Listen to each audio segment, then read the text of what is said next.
ఈ సంవత్సరం జ్ఞానపీఠ అవార్డును ఎవరికి ప్రదానం చేస్తున్నారు? వినోద్ కుమార్ శుక్లా. ప్రముఖ హిందీ రచయిత వినోద్ కుమార్ శుక్లా 59వ జ్ఞానపీఠ అవార్డు గ్రహీతగా ఎంపికయ్యారు. ఇది భారతదేశ అత్యున్నత సాహిత్య పురస్కారం. ఈ అవార్డును అందుకున్న 12వ హిందీ రచయిత. ఛత్తీస్గఢ్ రాష్ట్రం నుండి ఈ అవార్డును అందుకున్న మొట్టమొదటి రచయిత అయిన వినోద్ కుమార్ శుక్లా హిందీ సాహిత్యం, సృజనాత్మకత మరియు విలక్షణమైన రచనా శైలికి ఆయన చేసిన అద్భుతమైన కృషికి గాను ఈ గౌరవాన్ని ఆయనకు ప్రదానం చేస్తున్నారు. ఇటీవల స్వాతంత్ర సమరయోధుడు అయిన పొట్టి శ్రీరాములు 58 అడుగుల ఎత్తైన విగ్రహాన్ని ఎక్కడ ప్రతిష్ఠిస్తున్నారు? అమరావతి, ఆంధ్రప్రదేశ్. 1953లో ఆంధ్రప్రదేశ్ ఏర్పాటుకు 58 రోజుల నిరాహార దీక్షకు దారితీసిన స్వాతంత్ర సమరయోధుడు అయిన పొట్టి శ్రీరాములు గౌరవార్థం ఆంధ్రప్రదేశ్లోని అమరావతిలో 58 అడుగుల విగ్రహాన్ని ఏర్పాటు చేస్తున్నట్లు ఆంధ్రప్రదేశ్ ముఖ్యమంత్రి ఎన్ చంద్రబాబు నాయుడు ప్రకటించారు. ఈ విగ్రహం స్మారక చిహ్నంతో పాటు ఆయన తదుపరి జన్మదినోత్సవానికి ముందు ఇది పూర్తవుతుంది.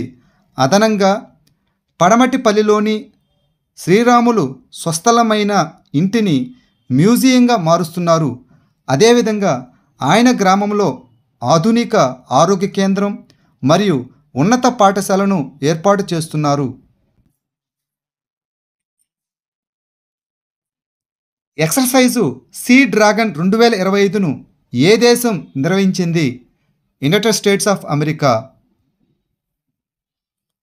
భారత నావికాదళం ఇటీవల ఇండో పసిఫిక్ ప్రాంతంలో బహుళజాతి జలాంతర్గామి వ్యతిరేక యుద్ధ డ్రిల్లు అయిన సీ డ్రాగన్ 2025 వ్యాయామంలో పాల్గొంది.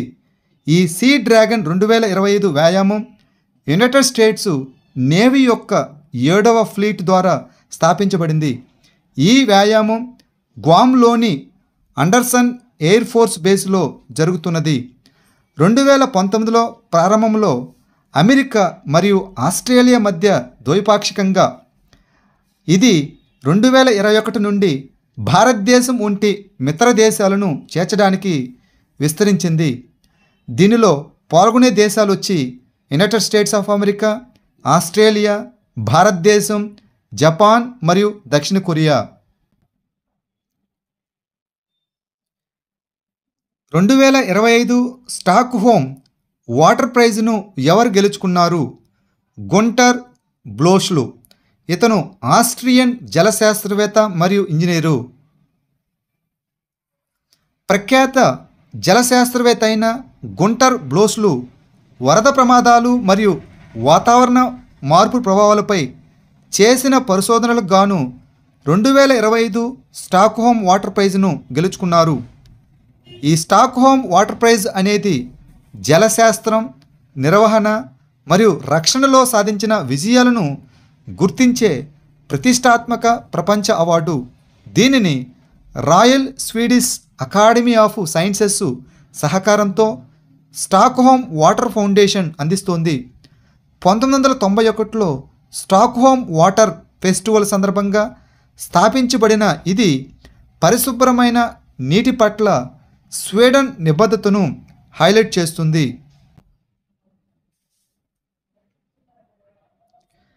ఇటీవల విజయ్ శంకర్కు ఏ దేశం నైట్స్ క్రాస్ అవార్డును ప్రదానం చేసింది?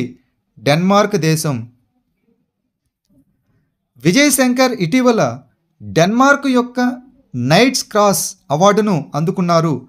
డెన్మార్క్ రాజు అతనిని knight's cross of the order of డానిబ్రోగ్తో సత్కరించాడు. దక్షిణ భారతదేశం కోసం డెన్మార్క్ గౌరవ కాన్సుల్ జనరల్ మరియు సన్మార్క్ గ్రూప్ చైర్మన్ అయినటువంటి విజయ్ శంకర్ తన విశిష్ట కాన్సులర్ సేవలకు గుర్తింపుగా డెన్మార్క్ రాజు ఆయనను knight's cross of the order of డానిబ్రోగ్తో సత్కరించారు. ఈశాన్య భారతదేశానికి చెందిన సస్టైనబుల్ ఎరీ సిల్క్ ఏ దేశం నుండి ఓకోటెక్స్ సర్టిఫికేషన్తో ప్రపంచ గుర్తింపు పొందింది? జర్మనీ. నార్త్ ఈస్టర్న్ హస్తకళలు మరియు చేనేత అభివృద్ధి సంస్థ ఎరీ సిల్క్ కోసం జర్మనీ నుండి ప్రతిష్టాత్మకమైన ఓకోటెక్స్ సర్టిఫికేషన్ను పొందింది. ప్రపంచంలోని ఏకైక శాకాహారి పట్టుగా పిలువబడే ఈశాన్య భారతదేశం, ముఖ్యంగా అస్సాం నుండి ఎరీ సిల్క్ పట్టు పురుగులకు హాని కలిగించకుండా నైతికంగా ఉత్పత్తి చేయబడుతుంది. రసాయన రహిత, పర్యావరణ బాధితయుతమైన బట్టల కోసం ప్రపంచ డిమాండ్లకు అనుగుణంగా ఇది ఉంటుంది. ఇటీవల వార్తల్లో కనిపించిన గంభీర్ నది ప్రధానంగా ఏ రాష్ట్రంలో ఉంది? రాజస్థాన్. రాజస్థాన్లోని ఘన పక్షుల అభయారణ్యానికి నీటిని సరఫరా చేసే నది గంభీర్ నది. దీనిని ఉతంగన్ నది అని కూడా పిలుస్తారు. గంభీర్ నది రాజస్థాన్లోని కాలానుగుణ నది. ఇది వర్షాకాలంలో మాత్రమే ప్రవహిస్తుంది. ఇది హిందాన్ సమీపంలోని ఆరావళి పర్వతాల్లో ఉద్భవించి దక్షిణం నుండి ఉత్తరం వరకు ప్రవహించి ఉత్తరప్రదేశ్లోని యమునా నదిలో కలుస్తుంది. ఇది 288 కిలోమీటర్లు విస్తరించి రాజస్థాన్, ఉత్తరప్రదేశ్ సరిహద్దును ఏర్పరుస్తుంది. యునెస్కో ప్రపంచ వారసత్వ ప్రదేశమైన కియోలాడియో జాతీయ ఉద్యానవనానికి నీటిని సరఫరా చేస్తుంది. ఇటీవల British film institute fellowship award ఎవరికి లభించింది? Tom cruise.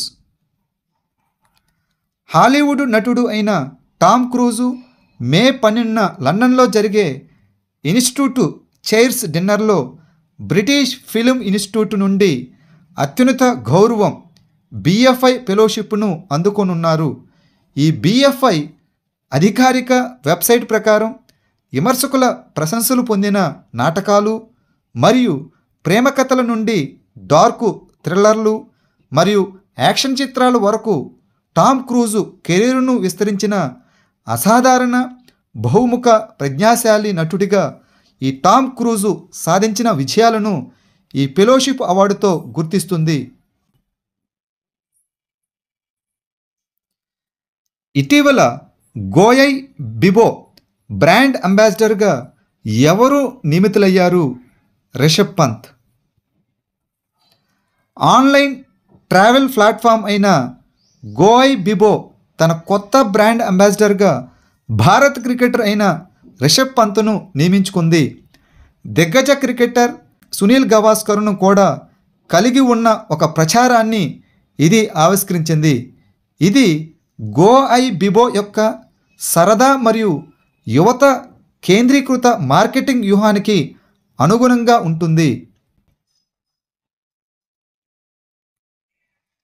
ఛాలెంజర్ 150 అనేది ఏ సంస్థ ఆమోదించిన ప్రపంచ లోతైన సముద్ర పరిశోధన ఇనిషియేటివ్?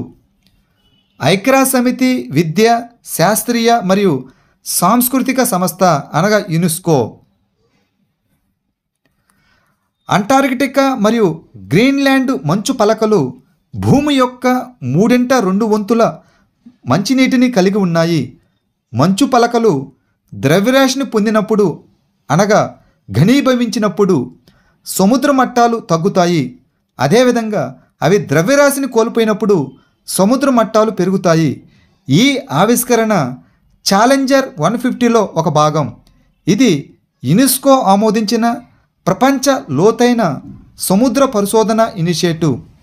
రిమోట్లీ ఆపరేటివ్ వెహికల్ సుబాస్టియన్ 1300 మీటర్ల లోతులో సముద్ర గర్భాన్ని అన్వేషించారు.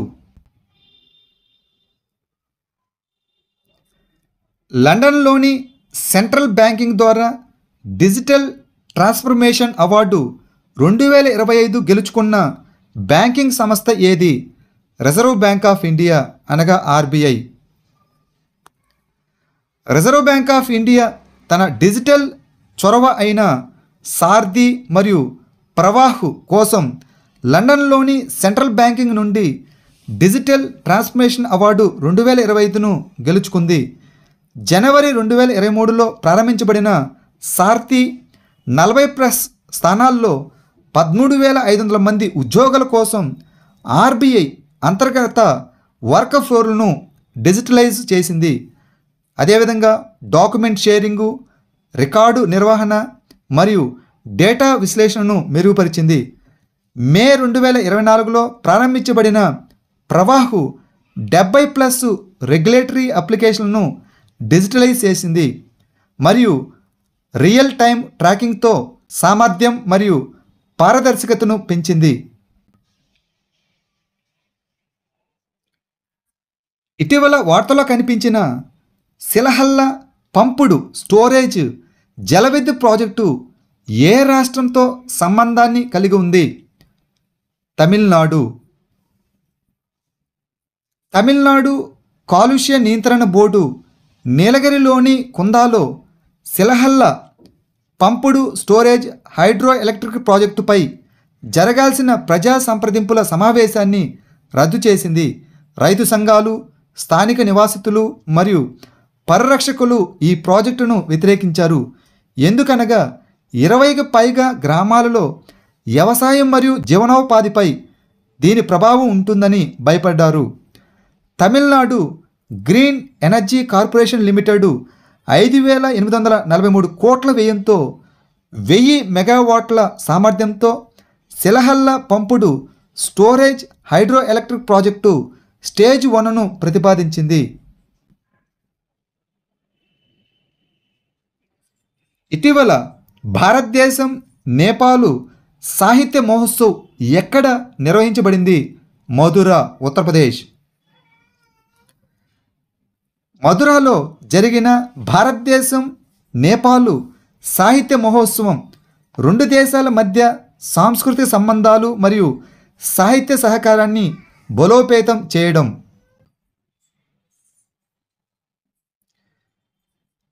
ఇటీవల అమెరికా ఏ దేశం యొక్క మాజీ అధ్యక్షురాలైన క్రిస్టినా ఫెర్నాండెజ్ను ప్రవేశించకుండా నిషేధించింది?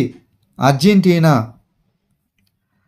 అర్జెంటీనా మాజీ అధ్యక్షురాలైన క్రిస్టినా ఫెర్నాండెజ్ అమెరికాలోకి ప్రవేశించకుండా విదేశాంగ శాఖ నిషేధించింది.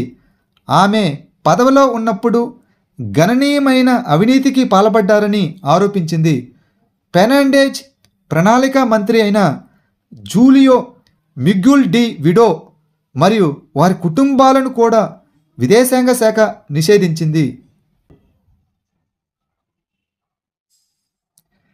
మహారాష్ట్రలోని ఏ వన్యప్రాణుల అభయారణ్యంలో యురేషియన్ గోషాక్ మీడియం లార్జ్ ర్యాప్టర్ ఇటీవల కనిపించింది? తాన్సా వన్యప్రాణుల అభయారణ్యం. యురేషియన్ గోషాక్ ఇటీవల మహారాష్ట్రలోని తాన్సా వన్యప్రాణుల అభయారణ్యంలో గుర్తించబడింది.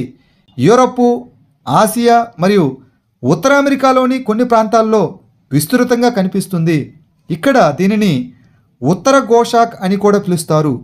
ఇది చిన్న విశాలమైన రెక్కలు, పొడవైన తోకను కలిగి ఉంటుంది. అదేవిధంగా నీలం, బూడిద నుండి దాదాపు నలుపు లేదా తెలుపు వరకు రంగులో మారుతుంది. ఐయుసిఎన్ రెడ్ లిస్ట్ ప్రకారం దీని పరిరక్షణ స్థితి వచ్చి అత్యల్ప ఆందోళన.